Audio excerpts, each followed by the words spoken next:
Hi you guys, welcome back to my channel and welcome to this video. Today we're going to be testing out a MAC foundation. I'm going to read you the title because it's kind of a mouthful. It's the MAC Studio Fix Fluid SPF 15 foundation in the shade NC05. All the videos that I saw about this foundation were pretty old. I don't think it's one that's technically super popular right now, but I had a very old MAC gift card with like 30 bucks on it, and I've been wanting to test out more matte foundations lately because I feel like that is what's best for my skin. Today I'm trying out shade NC5, which is very fair beige with golden undertones. You'll notice the sunlight shifts as I'm showing you the bottle, which I think is a good representation of what the color actually looks like in golden sunlight and blue light. According to the website, this is supposed to be a lightweight natural matte foundation with shine controlling, medium to full buildable coverage, and 24-hour wear, and it is available in 63 shades, which I thought was pretty impressive. So once I get to applying it, I'm going to do that with a brush and I'm going to do that with a sponge. That way we can see which way it applies better. The two foundations that I wear normally, one applies better with a brush, one applies better with a sponge, so we'll see which one is best for this formula. I'm gonna be totally honest with you guys, my skin is really struggling right now. It is broken out in a couple spots. I've got some zits on the top of my cheekbones here, just some different discoloration zit here, and I think you can tell on camera, I have this weird red spot right here that I think you can see. When I press on it, I feel like there's a zit underneath my skin somewhere. That doesn't usually happen to me, so I don't know what's going on with my skin right now, but it's not living its best life and it really needs a lot of help. So that's one reason I'm really excited to try this foundation out, to see if it will cover the redness and the spots that I have going on, keep me from looking shiny throughout the day because my skin is pretty oily, if the shade is a good match for me, and also if it will remain pigmented throughout the day. With that being said, I'm gonna go get my makeup started so that we can test this foundation out.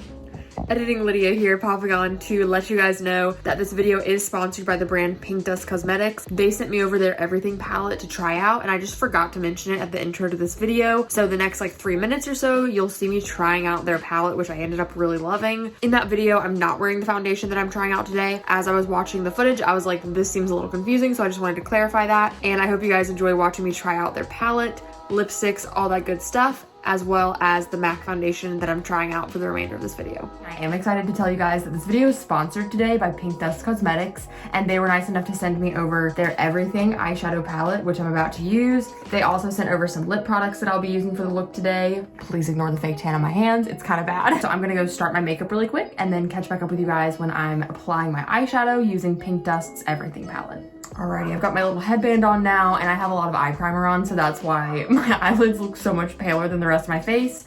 But this is what the Everything palette looks like from Pink Dust Cosmetics. I'm very excited about just the range of really beautiful neutral shades that are in here. I'm gonna start off using the shade Skin Tone to set my eye primer. I love when an eyeshadow palette has a matte cream shade that you can set your eyeshadow with. I'm gonna start the look off by using Warm Crease over here and Blossom to add a little bit of transition to my eyelid.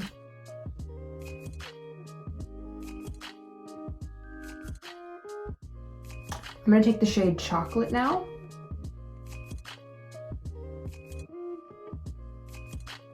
Next, I'm gonna go in with the shade Deep Soul.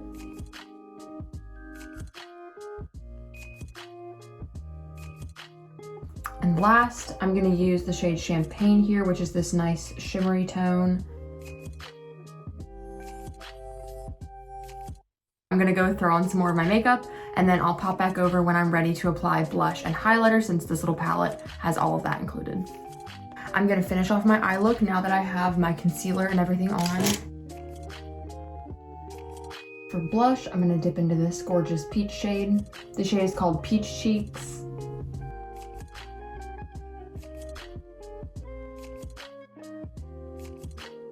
I'm going to dip into the shade Glow right here for my highlighter.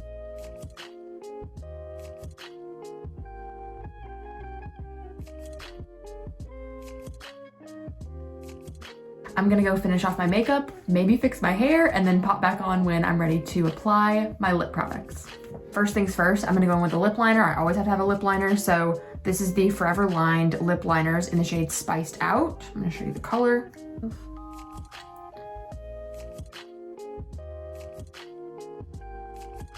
That went on so smooth.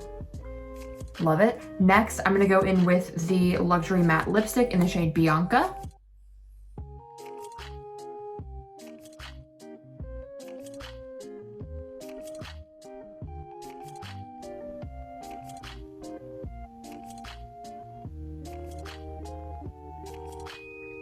I'm gonna top that off lastly with the Luxury Gloss in the shade Lip Juice.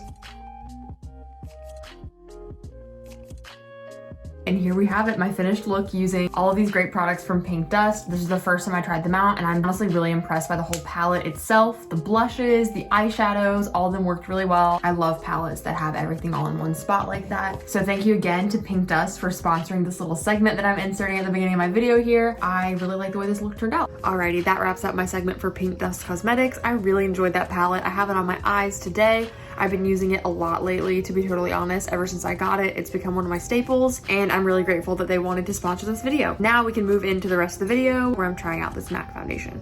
All right, so I did my pre-foundation routine of just starting my brows. I have a dampened e.l.f. makeup beauty sponge. I also have a Revlon buffing brush. This is what I usually use for foundation. The problem with this container is that it doesn't have a pump. You can buy the pumps online, but I didn't want to pay extra for a pump. Now, it's very inconvenient, but I guess I'll just get over myself and pour a little bit on my sponge or on my face or whatever.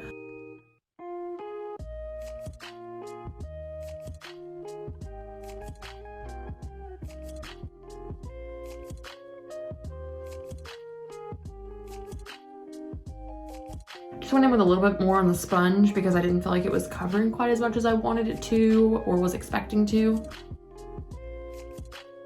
I do feel like that applied really nicely with the sponge, so now we'll see what it looks like with the brush.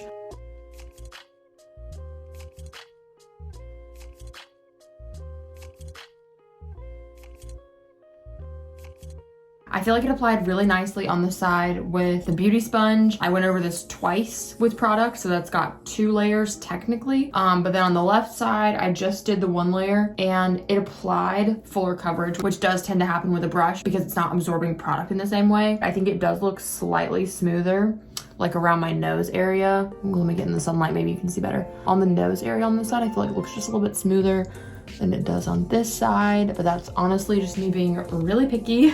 I think in general, it's a really good shade match for me. Like, I don't think you can tell a difference between my face and the foundation, which is exactly what you want. And when I applied it on the back of my hand at the beginning of the video, I thought that the exposure was messed up because I couldn't see the foundation on my hand, but it was just because it matched me so well. Overall, I think it did cover my redness well. I'm not really able to see much of that in the camera. In person, it's like very faint dark spots. I am gonna go ahead and do the rest of my makeup now, so we'll get to see how it performs with other products in the mix, and I will show you guys what that ends up looking like. Alrighty, I'm back. I've applied the rest of my makeup and I have some thoughts. So looking at it in the mirror when I was getting ready, everything applied really well. I put on some cream bronzer, setting powder, powder blush, powder bronzer, put on the Glow by Auric highlighter, which is a liquid highlighter. I like to really test the limits of my foundation and my powder by putting liquid highlighter over top of it, just because I feel like it melds everything together really nicely, and it did end up looking perfectly fine over top of this foundation. I didn't really have any issues at all to speak of. I think it would be a good time to go ahead and show you what it's looking like in different lightings. Right now, just for reference, I'm sitting in front of my window, so we've got some really nice bright indirect sunlight. Moving in close to my window right here, I can show you guys what it's looking like in the sunlight. I feel like my skin looks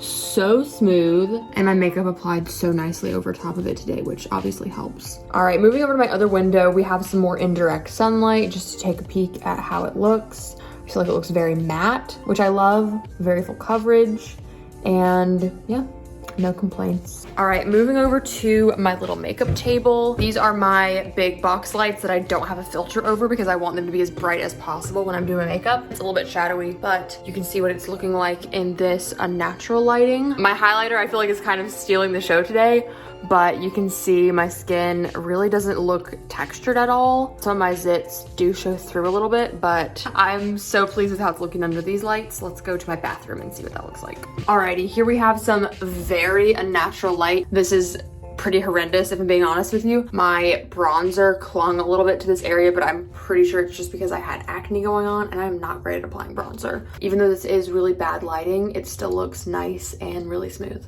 It's 11:51 a.m. right now, so my plan at the moment is to wear it until like 6 or 7 p.m. when I finally do take my makeup off, and we will see how it has worn up until that point. I'm gonna go ahead and go about the rest of my day and catch back up with you guys later. Alrighty, it is 6:39 p.m. so I'm gonna go ahead and wrap everything up. I am sitting in front of my ring light. There's just a little bit of sunlight coming in still. I did end up getting quite oily.